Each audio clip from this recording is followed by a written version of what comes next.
Hi, I'm Hillel Fradkin. I'm a Senior Fellow at the Hudson Institute and Director of its Center on Islam, Democracy, and the Future of the Muslim World, as well as co-editor of the journal it publishes, Current Trends in Islamist Ideology.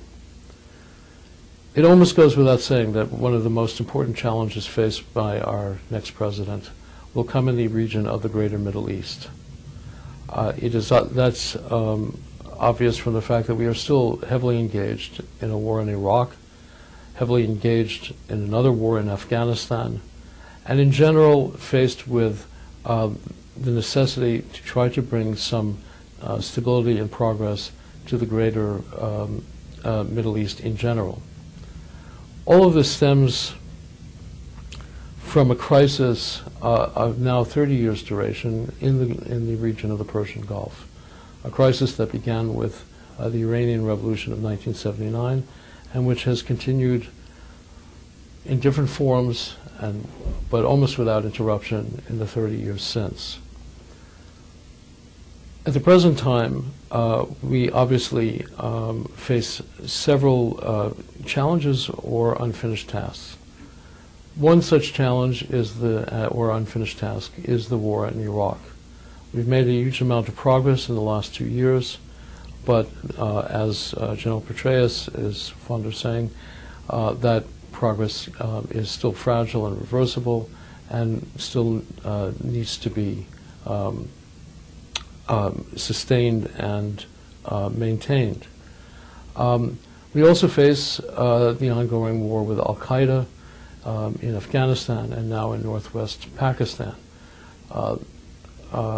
Again, the necessity of this struggle hardly needs to be emphasized given the attack of 9/11, 2001.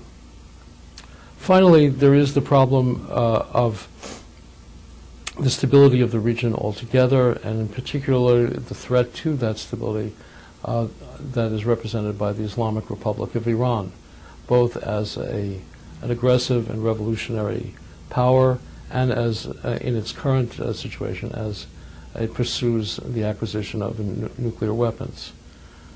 If and when it acquires nuclear weapons, that will change the strategic situation in the region very dramatically and create huge problems for the United States and the role that it has adopted in the region. One should emphasize what that role is and remember what that role is.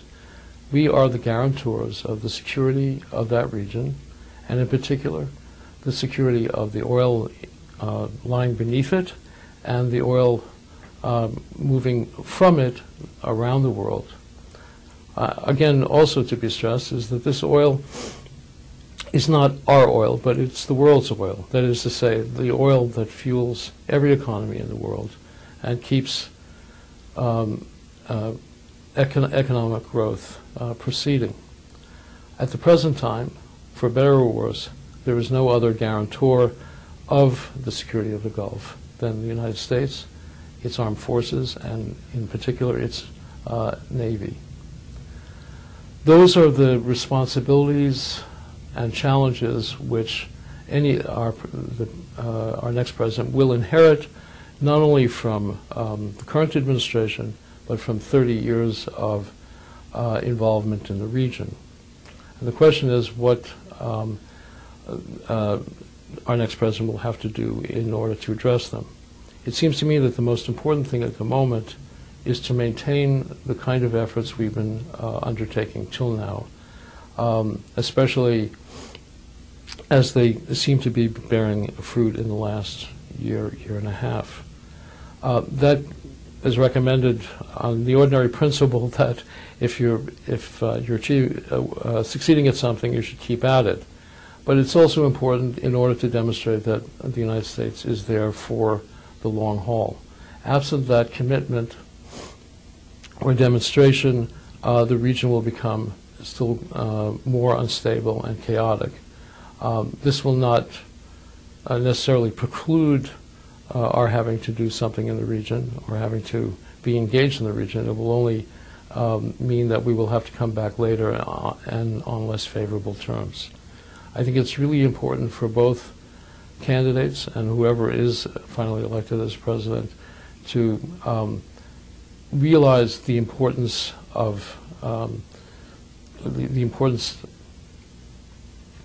of confirming the American commitment to the region.